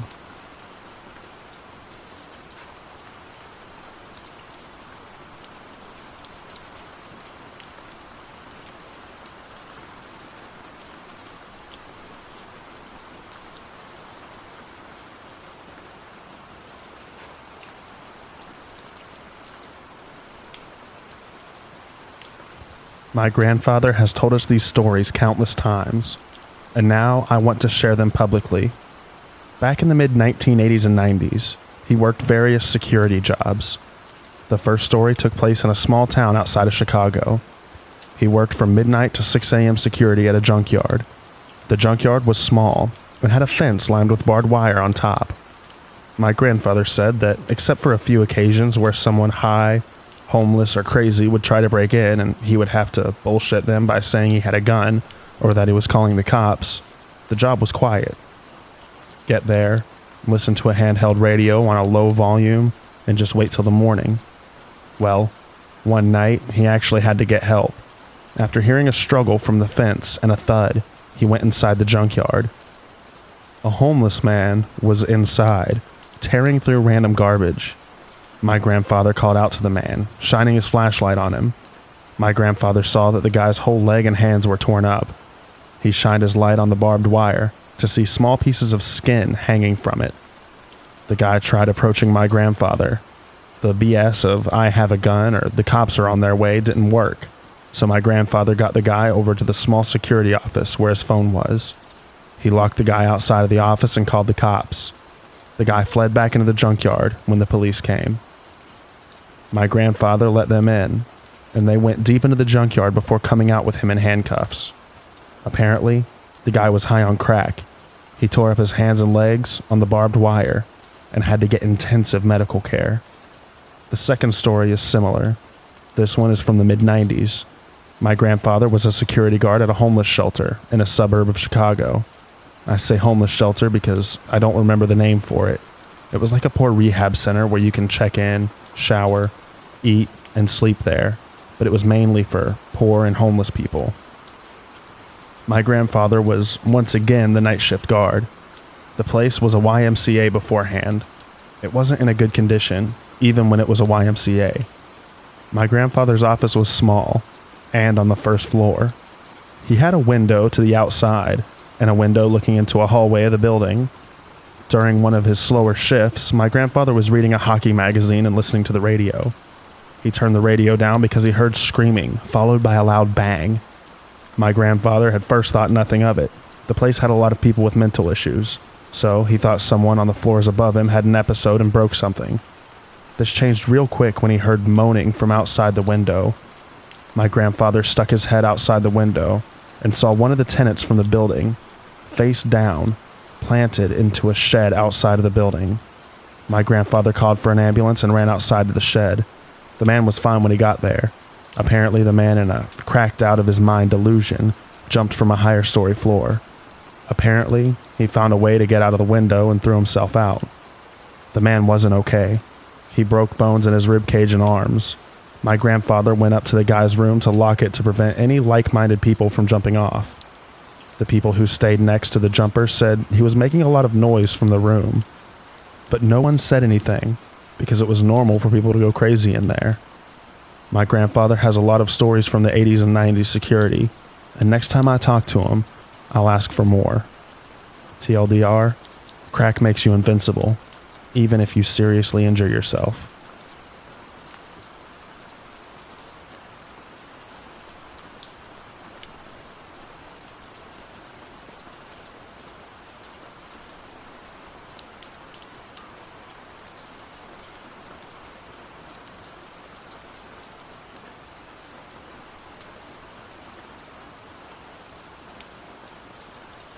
Back in the day, I worked at a chain store as an assistant manager, and that meant I almost always got the super early or super late shifts. Shortly after I was tired, the store extended its hours so that we closed at 10, but did all the cleanup and such after hours, so we wouldn't leave until 11. Nothing too crazy, but that late at night, things get a little sketchy. This was one of the worst times that I can remember. It was just before closing, and we had a short line of customers. It was a Friday night, so people in late getting drinks and snacks was pretty common. When suddenly, this very tall, very wide man came up to the counter. He had no items in his hands, so I asked if I could help him, and he said, "Yeah, I'm looking for this person." Now, I vaguely knew the person he had mentioned. Small town, and a guy with blue hair is hard to miss. But the way he said it made me nervous, so I told him I didn't know who or where he was. He was not happy. He leaned in real close and started to tell me how he really needed to find him, and how I just needed to tell him where he was and it would all be good. I insisted that I didn't know who the guy was. The man suddenly slams his hands down, telling me that if I didn't tell him where the guy is, I'm gonna be very sorry. Lucky for me, a few guys in line stepped up to scare him off. Over the next half hour, the guy just hung out in the parking lot, so I eventually called the state police who, after hearing his description, were pretty keen to send someone out. Only problem is that the department was about 45 minutes away. Well, I figured I will lock up and me and my other coworker can clean up early while we wait, as the last thing I wanted to do was leave that door unlocked for him to wander back in. I lock the doors and we proceed to go about our business. About 5 minutes later, the lights go out. I was standing at the back of the store with a mop and almost had a heart attack as the emergency lights came on, and I went towards the front to see what was happening. My coworker was equally baffled and said, "Maybe the breaker tripped." I was this close to stepping outside to go find the breaker when I saw the guy still standing in the parking lot. I have never booked it to the back room so fast. I grabbed my cell phone, locked me and my coworker in the back office, and called to see where the cops were. Sadly, by the time they got there, the man had taken off. We gave a description of the only car that we had seen in the parking lot, but we were told that this guy was apparently into drug trafficking, and the person he was looking for used to be involved with him before getting clean. He'd been wanted for multiple violent assault charges, and they hadn't seen a trace of him in weeks. I didn't work the night shift again for a long time, but I did see him once more at a glance in a grocery store. Not a fun time.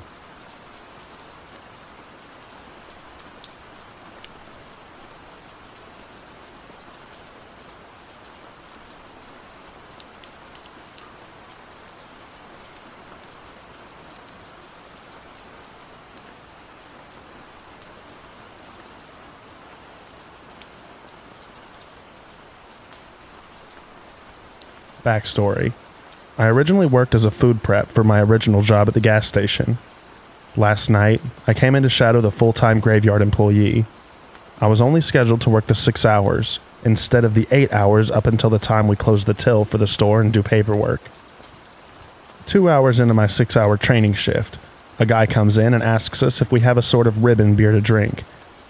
My co-worker training me to do graveyard shift went into the cooler to see if we have any of that kind, and I stood patiently with him.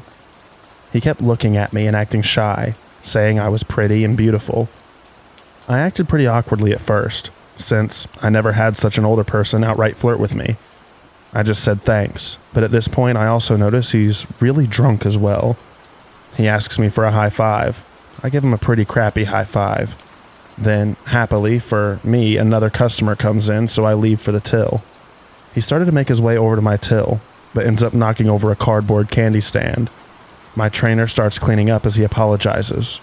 A couple minutes later, he comes back with his beer and chips and starts calling me pretty again. I'm forcing an awkward smile at this point, and I'm just trying to get him out. 2 other customers are nearby as I ring him up. We have some minor complications because I couldn't break his $100 bill.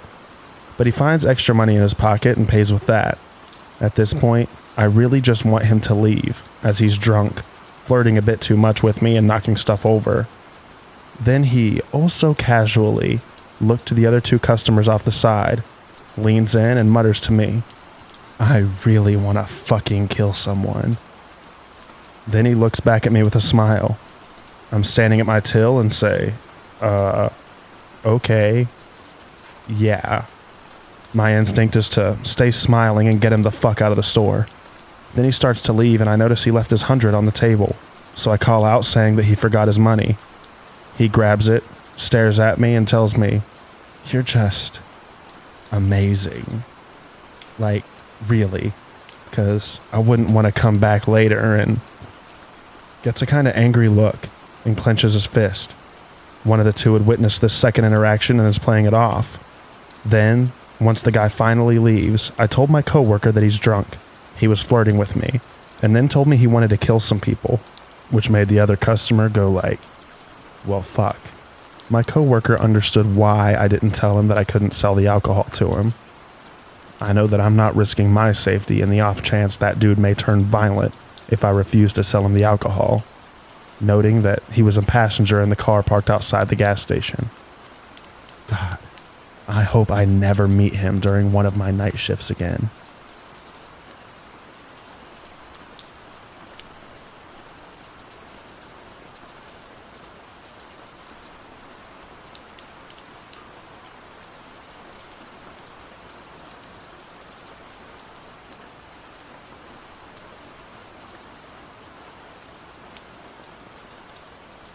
Okay, so for a tiny bit of background, I used to work at this drive-up coffee shop that sells coffee and snacks like bagels and muffins, etc.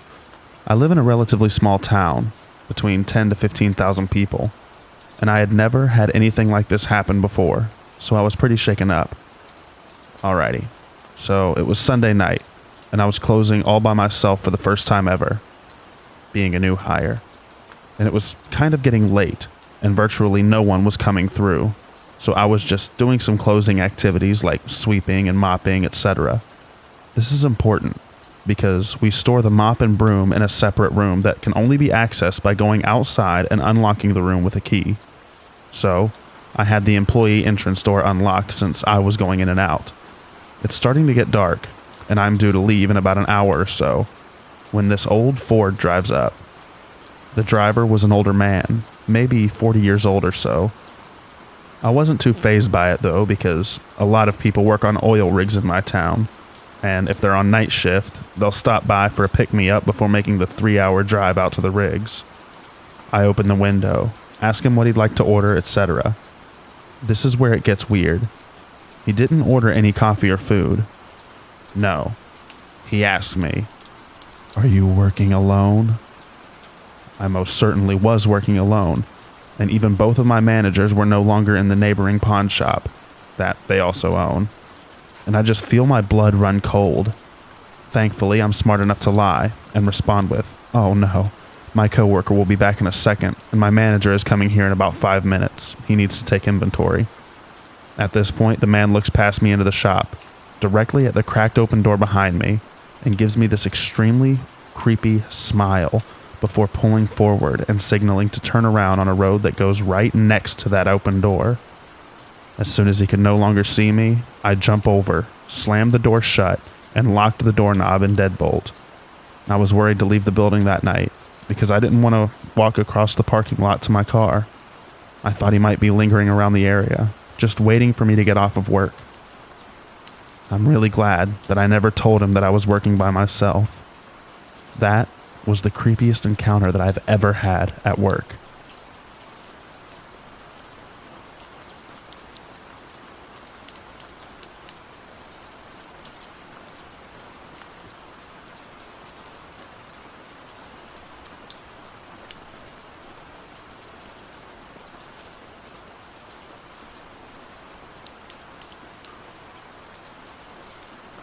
A few years ago, during what was probably the darkest period of my life, I worked overnights at a local Walmart. 6 days a week, I would spend 9 p.m. to 7 a.m. stocking anything from fishing lures to makeup. I've never been in a more depressing environment. Everyone was really apathetic and too caught up in their own depressing lives to care about anything or anyone else. This included the managers. Walmarts have a generally weird vibe to them anyways, but this was a 24-hour super center in rural West Virginia, so you can imagine the characters, meth and opioid addicts mostly, that would show up throughout the night. We had no security guards, and from what I've come to understand, a lot of the cameras, especially in the parking lot, haven't worked properly in a while. Being one of the few young female overnight stalkers, I encountered my fair share of unwanted advances, but the one who took the cake was the guy who would show up every time I went outside for a smoke break, regardless of the time. 2 a.m., 4 a.m., 6 a.m., it didn't matter. Dude would just appear around the corner and try to strike up conversation within seconds of me stepping outside. It didn't matter what entrance I used, and there were 3. At first, I assumed he worked there. Why else would anyone voluntarily lurk around a shitty Walmart all hours of the night? Pretty much everyone on that shift smoked during their 2 nightly 15-minute breaks, so it wasn't out of the question to think that he was doing the same. Maybe the timing was just a coincidence. But no, I came to find out that he didn't work there, even though he often wore a dark blue t-shirt just like an overnight employee. I stopped going outside alone and would only venture outside with one of my guy friends, particularly one that I've been friends with since middle school. Even their presence didn't deter him, and it kind of became a store-wide joke. I was weirded out but not alarmed until he started getting a little more aggressive. He'd ask me if I was seeing anyone and would ask me out, pretty much every chance that he got. I was playing GTA 5 at the time, so I came up with a story about my scary long-distance boyfriend Trevor from Northern California. Even then, he wasn't fazed. I was done feigning politeness and began ignoring him. One night, when my main guy friend had called in sick and the others were working on something in the opposite side of the store, I went outside with 2 older women in my area. After a few minutes, they went inside, and just as I was about to follow them, Walmart Creeper suddenly appeared. Pretty sure he'd been waiting around the corner, and insisted on me going to his car with him to see something, taking my hand in his. Not hard, but I was still pissed that he touched me. I'm a generally angry person anyway, so I lost my shit, ripped my hand away, and sprinted inside. I reported him to the head manager that night, and found out that he had a cousin who worked in the back unloading trucks. Apparently, he liked to hang out with his cousin at work. The cousin apologized profusely and said that he'd talk to him, but the management was a whole other level of shitty and didn't even say anything to the creeper, let alone ban him from the premises. I ended up quitting specifically because of the horrible management, although it was over an entirely different situation. I found out through a friend that the guy, who was still hanging out at the store every night and was still doing his creepy thing with other women, tried like hell to learn my name and where I lived. He was apparently asking around for me for weeks after I left, before disappearing himself. I can't help but keep thinking about how those parking lot cameras haven't worked in such a long time, and if anyone would have cared enough to notice if I just disappeared on one of those long, tiring work nights.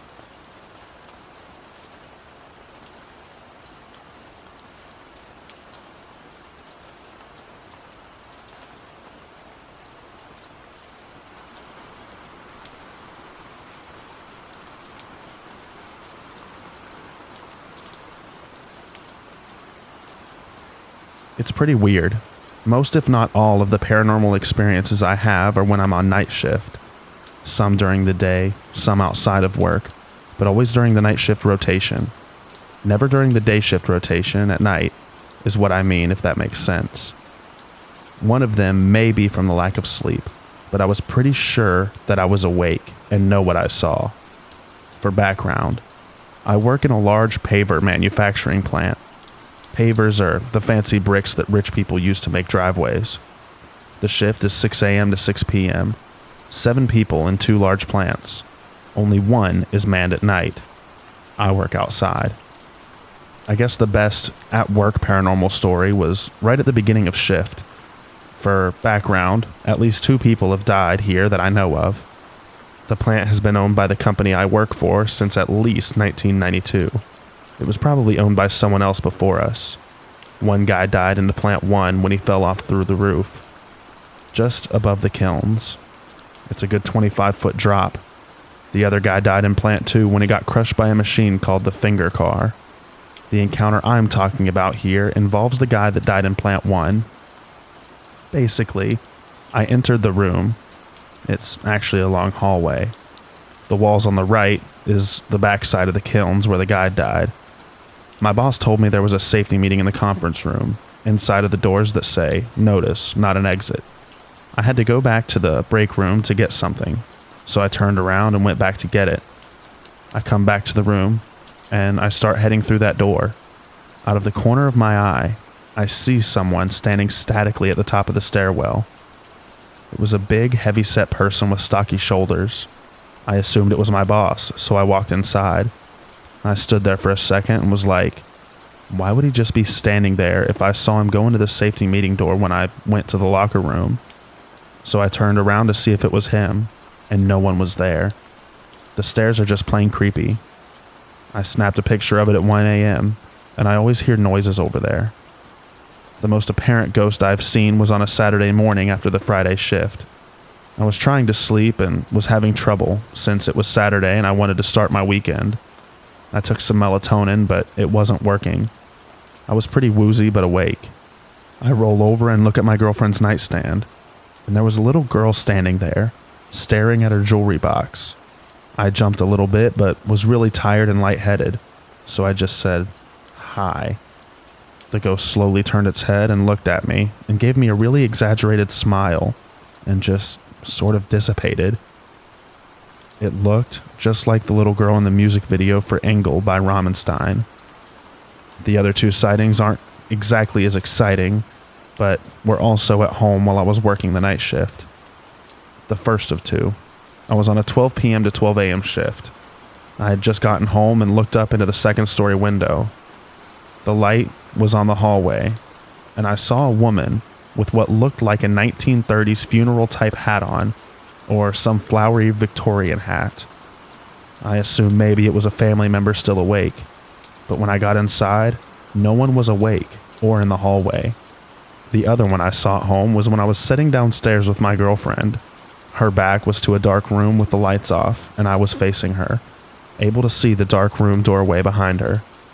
I just happened to look into the hallway and see this giant hairy thing just kind of slowly sink back into the room behind the wall.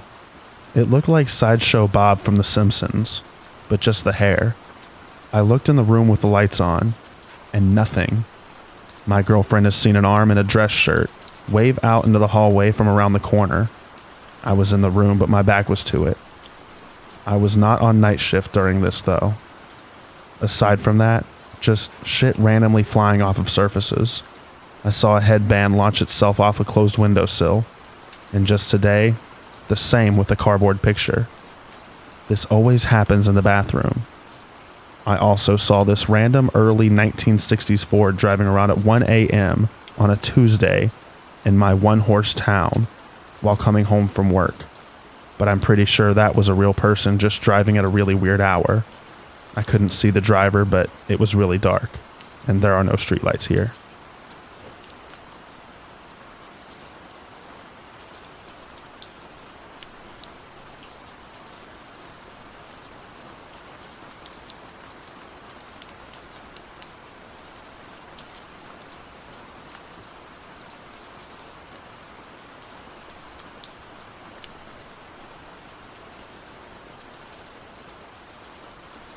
Hey everyone, this is my first post, so bear with me.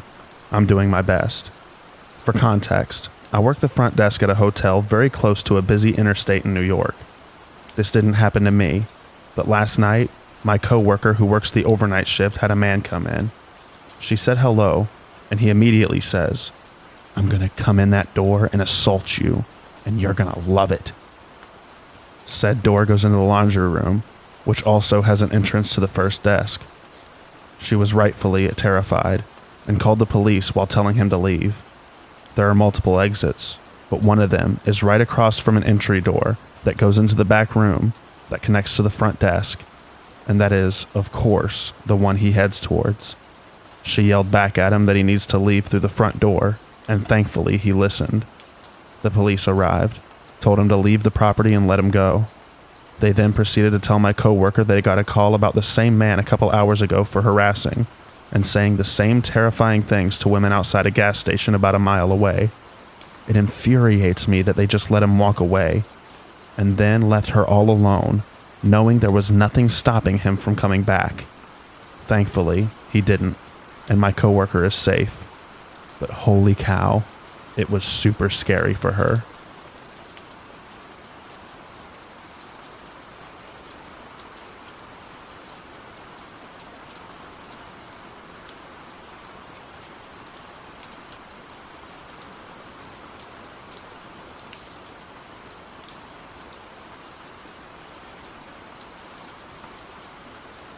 Short disclaimer. English is not my first language, so sorry if something doesn't make sense. On to the story. I'm working at a cinema for almost a year now. I love this job dearly, but some customers, especially at night, are really scary. A few months ago, my boss told me and the rest of the crew that we are now playing movies late at night. This means we would stay at this place until around 2 or 3 a.m. Okay, no problem. But my first night shift made me realize what I've gotten myself into.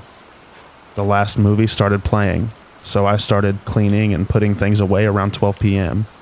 My coworker, who would bring me new drinks and so on, was sitting with me, but at an angle that you could only see her from my perspective. Anyway, I was almost finished and wanted to take my cash register to get my boss. when this one man comes in. Nothing new. Maybe he wanted to use the toilet or have a prospect from the movies. But something about him didn't seem right. He looked at me after a while and smiled.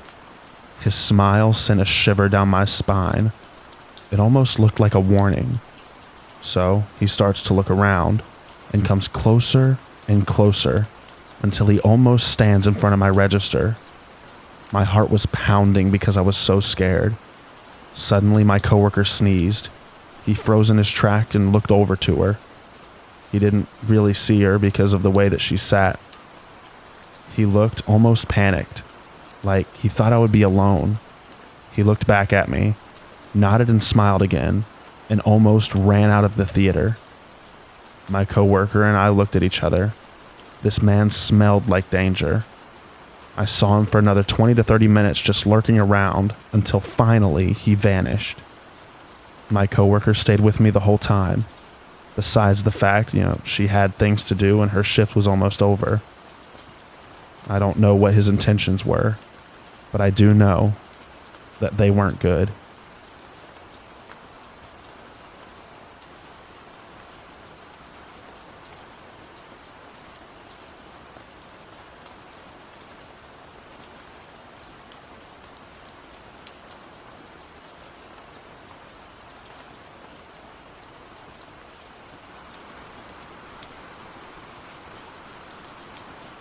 So, for context, I work in a radio station that has glass walls open to the public. I was doing my thing when I caught a shadow out of the corner of my eye. I turned and saw the creepiest person I've ever seen. I think the smiling man from that one creepypasta. He had his face pressed against the glass and was wiggling his fingers at me. He then took off and I was on edge for the rest of the night, thinking I'd turn and he'd be there again. But he wasn't. End of story, right? Wrong. I went to my bike after my shift and found a still lit flashlight and a cocaine spoon in the basket. Probably wasn't the same guy, but to have 2 encounters in one night really unnerved me. Not to mention the guy that screamed at me for a couple blocks for being on the sidewalk with my bike. Overall, not a great day.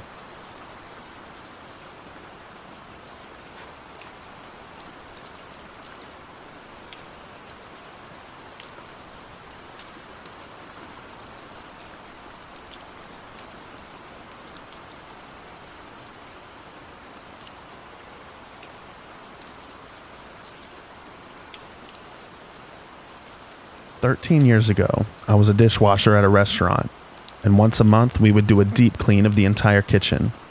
This was done overnight to avoid interruptions in service to our patrons. Naturally, everyone would call out for this shift, but I never liked to lose money, and it entitled me to work with headphones in. The only rule was that we needed to be wrapped up by 6 a.m. for the morning rush. Normally, there would be 3 of us in there, but that night it was only me. The manager asked if I was comfortable working through the night. I assured him that there was no issue, and the other guys, who were high school-aged guys, usually got in my way and wasted time. 10:30 p.m. All is quiet on the Western Front, as the door is locked behind the last member of the staff that leaves. The cleaning begins on one side of the building, working my way to the back door and dishwashing station, as to not track any undesirable grime or dirty mop water over clean floors.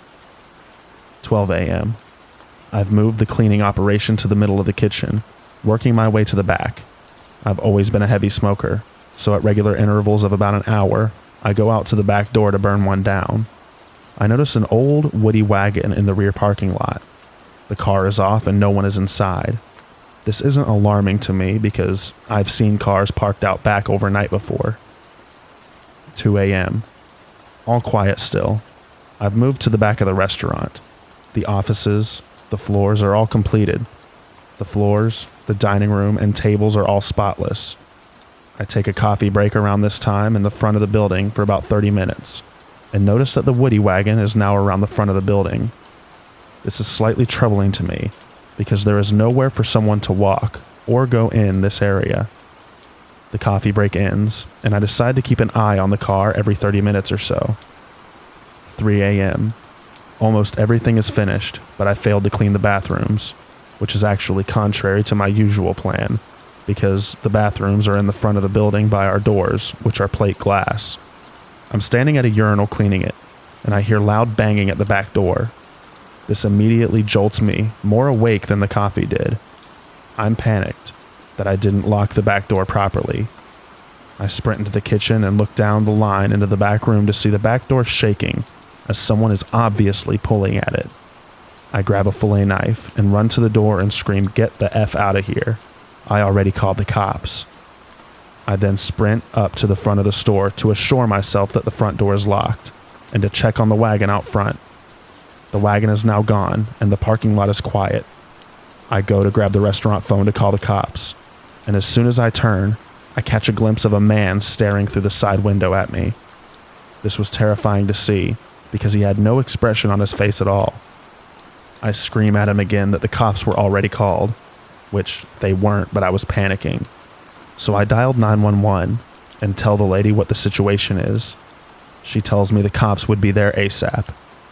The man is now standing at the front door, staring at me, mouthing something that I am honestly too creeped out to get close enough to try and make out.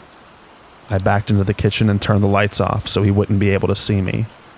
Now, I can still see him because we have lights under our awning. He's still staring into the restaurant, directly into the dark kitchen where I was standing. This lasted for about 1 minute, until he walked around the side of the building again and vanished. In a matter of seconds, I hear an engine start, and he peels out of our parking lot and heads down the highway. 3:15 a.m. The police arrive. I give them my statement and have them make sure I get into my car and out of the parking lot. I know what you're all thinking. The urinals never got fully cleaned, and they would have to wait for the morning. 6:30 a.m. I go back into work to let the owner know what happened. After letting him know what happened, I went home for some more sleep. 9:30 a.m. The owner called me and asked if I would come in for a few minutes. I thought this was strange and I asked what for. He told me he'd rather show me. 10 a.m. I arrive back at work and go sit in his office. He spins the computer monitor around and shows me the security footage from the incident. What I saw terrified me. During my second smoke break around the corner of the building, the man was standing watching me. During various times of the evening, he walked around the building and pulled on the doors, and multiple times checked the door, very gently after my smoke breaks. Needless to say, that was my last day at work. Who knows what he was going to do if he was able to get in that building.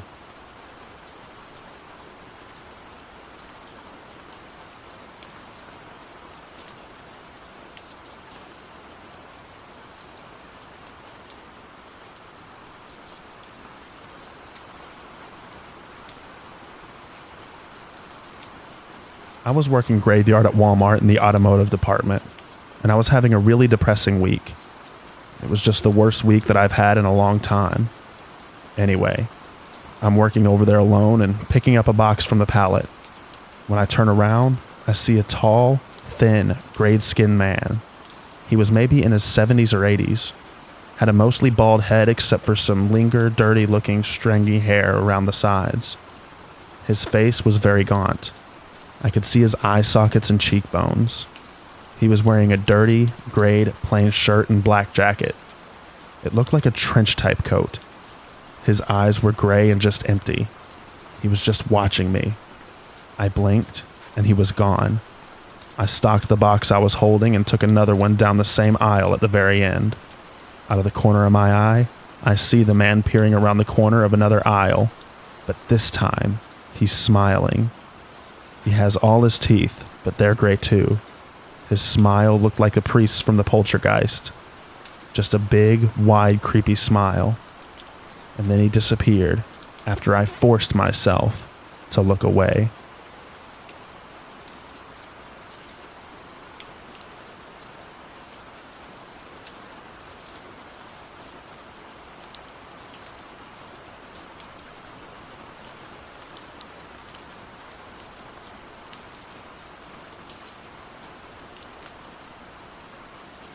When I worked graveyard at Walmart, it was my first night on the job, and this older guy, I'd say about 45 to 50-ish, came to me and lady whom was training me and asked where the Just for Men was.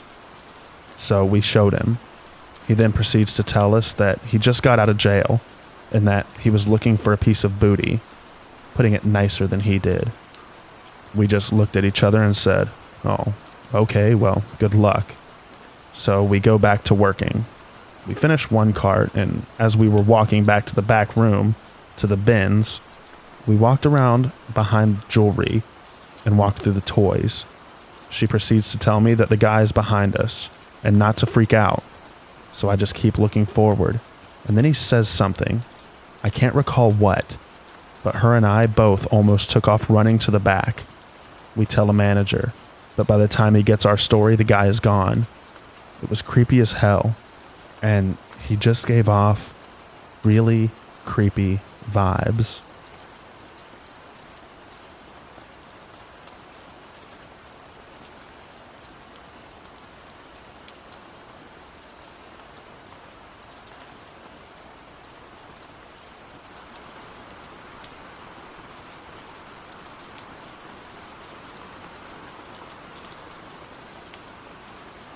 Before we head into the extra rain at the end of this video, I would like to thank all of our channel members.